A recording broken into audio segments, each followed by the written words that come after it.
This is George's Marvelous Medicine, Chapter 8, The Brown Hen. George stood in the farmyard, looking up at the roof. The old farmhouse had a fine roof of pale red tiles and tall chimneys. There was no sign of Grandma. There was only a song thrush sitting on one of the chimney pots, singing a song. The old wurzels got stuck in the attic, George thought. Thank goodness for that. Suddenly a tile came clattering down from the roof and fell into the yard. The thrush took off fast and flew away. Then another tile came down. Then half a dozen more. And then very slowly, like some weird monster rising up from the deep, Grandma's head came out through the roof.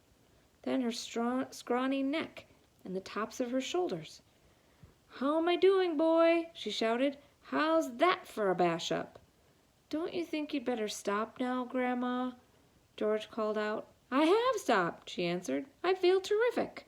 Didn't I tell you I had magic powers? Didn't I warn you I had wizardry in the tips of my fingers? But you wouldn't listen to me, would you? You wouldn't listen to your old Grandma." "You didn't do it, Grandma," George shouted back. "I did it. I made you a new medicine." "A new medicine? You? What rubbish!" she yelled. I did," George shouted.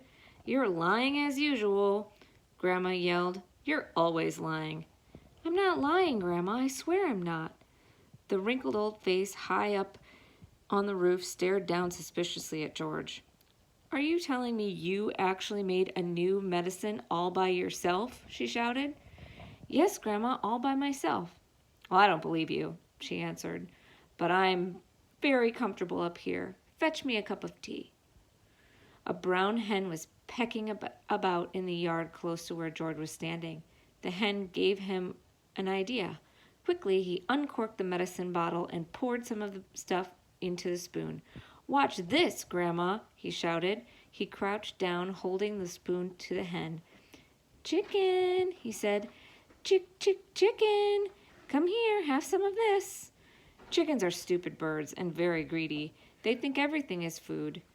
This one thought the spoon was full of corn. It hopped over. It put its head on one side and looked at the spoon. "Come on, chicken," George said.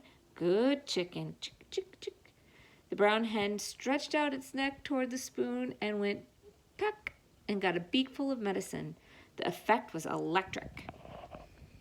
Let's see. Here is a picture of, oh my gosh, of Grandma's head coming up out of the roof. Oh, look at that neck. That's crazy. Oh, she's really scared looking.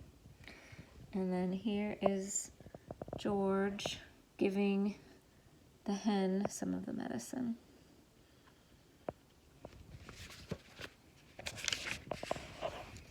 Whee! Shrieked the hen as it shot straight up into the air like a rocket. It went as high as the house.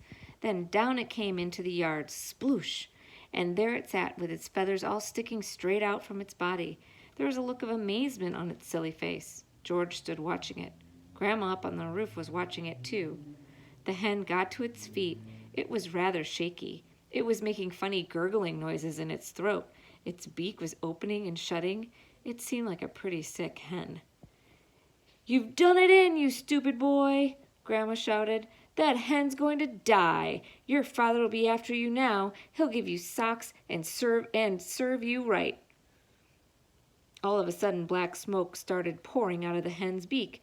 "It's on fire!" Grandma yelled. "The hen's on fire!" George ran to the water trough to get a bucket of water. "That hen'll be roasted and ready for eating any moment," Grandma shouted. George sloshed the bucket of water over the hen. There was a sizzling sound, and the smoke went away.